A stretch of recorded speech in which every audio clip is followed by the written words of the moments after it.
Ikalawang mga hari, Kabanata 10.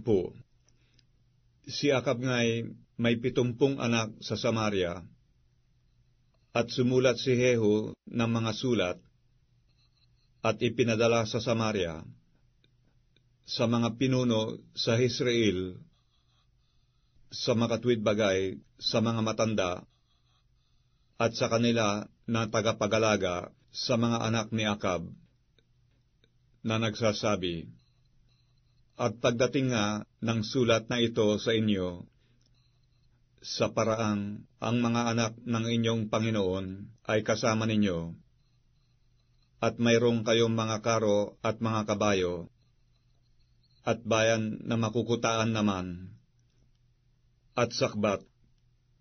Piliin ninyo ang pinakamainam at ang pinakamarapat sa mga anak ng inyong Panginoon, at iupo ninyo sa luklukan ng kanyang ama, at ipakipaglaban ang sambahayan ng inyong Panginoon.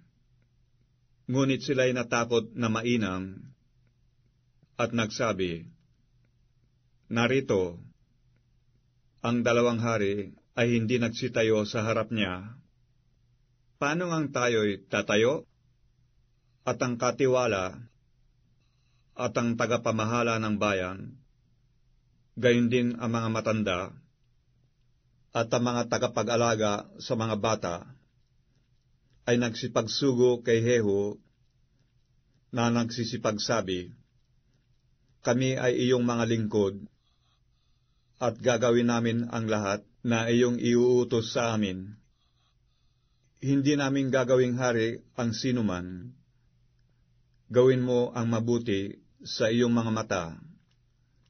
Nang magkagayoy, sumulat siya ng isang sulat na ikalawa sa kanila, na nagsasabi, kung kayo'y sa aking siping, at kung inyong didinggin ang aking tinig, kunin ninyo ang mga ulo ng mga lalaki na mga anak ng inyong Panginoon, at magsiparito kayo sa akin sa Israel sa kinabukasan sa may ganitong panahon. Ang mga anak nga ng hari, yamang 70 katao, ay nangasa kasamahan ng mga dakilang tao sa bayan, na nag-alaga sa kanila. At nangyari, nang ang sulat ay dumating sa kanila, na kanilang kinuha ang mga anak ng hari, at pinagpapatay sila, 70 katao, at inilagay ang kanilang mga ulo sa mga batulang na ipinadala sa kanya sa Israel.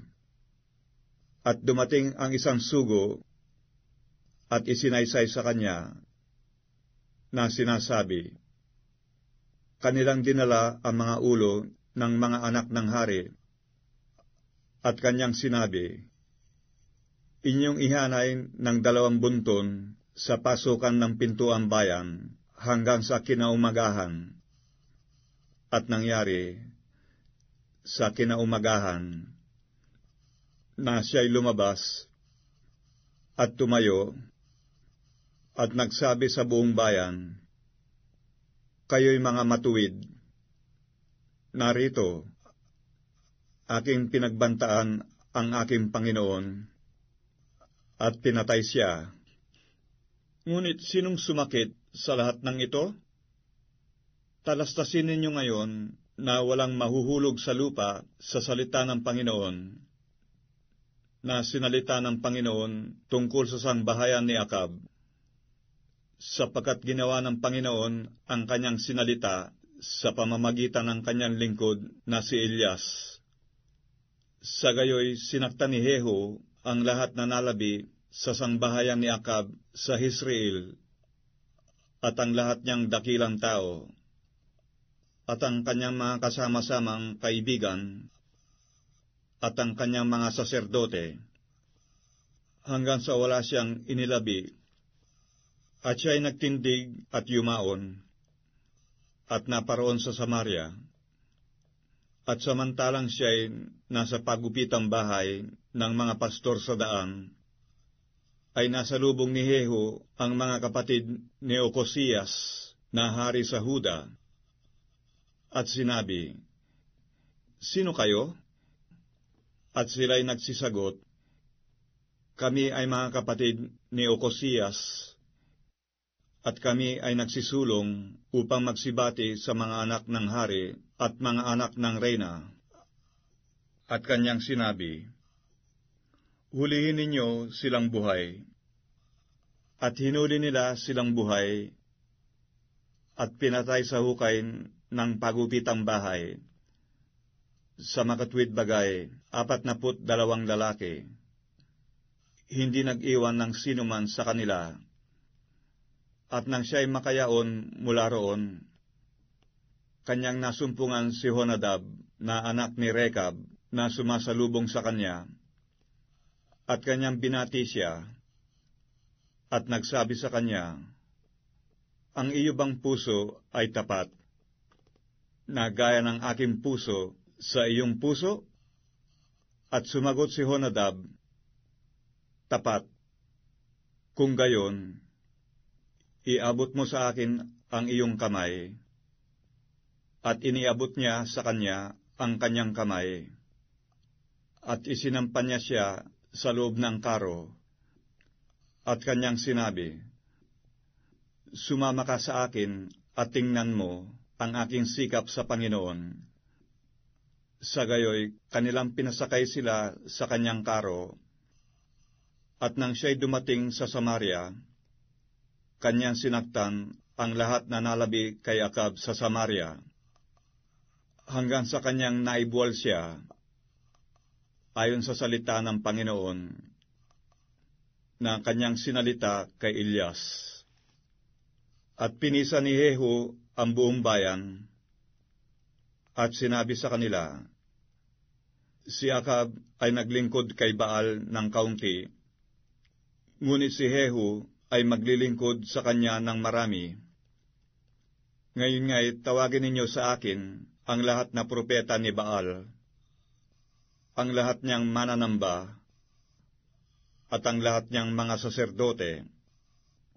Huwag may magkulang, sapagkat mayroon akong dakilang haing gagawin kay Baal. Sino mang magkulang ay hindi mabubuhay." Ngunit ginawa ni Jehu na may katusuhan, na ang nasa ay kanyang malipol ang mga mananamba kay Baal. At sinabi ni Jehu, "Magdaos kayo ng isang dakilang kapulungan kay Baal." At kanilang itinanyag yaon. At nagsugo si Jehu sa buong Israel, at ang lahat ng mananamba kay Baal ay nagsiparoon, na anupat walang naiwan na hindi naparoon. At sila'y nagsipasok sa bahay ni Baal, at ang bahay ni Baal ay napuno sa magkabi-kabilang dulo. At sinabi niya sa kanya na katiwala sa bihisang silid, "Ilabas mo ang mga kasuutang para sa lahat na mananamba kay Baal." At nilabasan niya sila ng mga kasuutan. At si Jehu at si Honadab na anak ni Rekab ay pumasok sa bahay ni Baal, at kanyang sinabi sa mga mananamba kay Baal, "Kayo'y magsihanap at magsipagmasid kayo na huwag magkaroon sa kasamahan ninyo ng mga lingkod ng Panginoon, kundi mga mananamba kay Baal lamang." At sila'y nagsipasok na nangaghandog ng mga hain at ng mga handog na susunugin. Si Jehu nga ay naghalal para sa kanya ng 80 lalaki sa labas, at nagsabi, "Kung sino man sa mga lalaki na aking dalhin sa inyong mga kamay ay makatanan ang buhay ng nagpakawala, ay isasagot sa buhay niyaon." At nangyari, pagkatapos niyang makapaghandog ng mga handog na susunugin, na sinabi ni Jehu sa bantay at sa mga punong kawal, "Kayo'y magsipasok at inyo silang patayin. Huwag makalabas ang sinuman."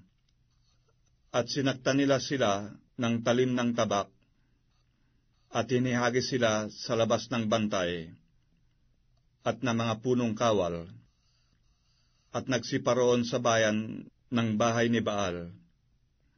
At kanilang inilabas ang mga haligi na pinakaalaala na nasa bahay ni Baal, at pinagsunog, at kanilang sinira ang haligi na pinakaalaala kay Baal, at sinira ang bahay ni Baal, at ginawang bahay na tapunan ng dumi, hanggang sa araw na ito. Ganito ibinuwal ni Jehu si Baal sa Israel. Gayunmay ang mga kasalanan ni Jeroboam na anak ni Nabat, na kanyang pinapagkasala sa Israel, hindi mga hiniwalayan ni Jehu sa makatwid bagay ang pagsunod sa mga guyang ginto na nangasa Betel at nangasa Dan. At sinabi ng Panginoon kay Jehu, sapagkat ikaw ay gumawa ng mabuti sa paggawa ng matuwid sa harap ng aking mga mata, at iyong ginawa sa sambahayan ni Akab ang ayon sa nasa aking buong puso, ang iyong mga anak sa ikaapat na lahi ay uupo sa luklukan ng Israel. Ngunit si Jehu ay hindi nag-ingat na lumakad sa kautusan ng Panginoon, na Diyos ng Israel, ng kanyang buong puso. Siya hindi humiwalay sa mga kasalanan ni Jeroboam na kanyang ipinagkasala sa Israel.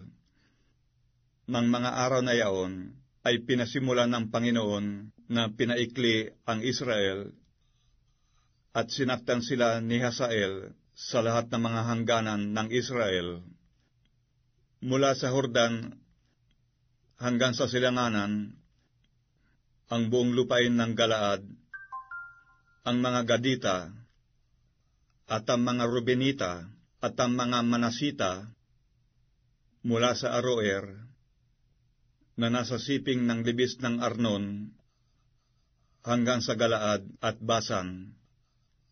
Ang iba nga sa mga gawa ni Jehu, at ang lahat niyang ginawa, at ang buo niyang kapangyarihan, di ba nangasusulat sa aklat ng mga alaala sa mga hari sa Israel? At si Jehu ay natulog na kasama ng kanyang mga magulang, at inilibing nila siya sa Samaria. At si Joakas, na kanyang anak, ay naghari na kahalili niya. At ang panahon na ipinaghari ni Jehu sa Israel sa Samaria ay 28 taon.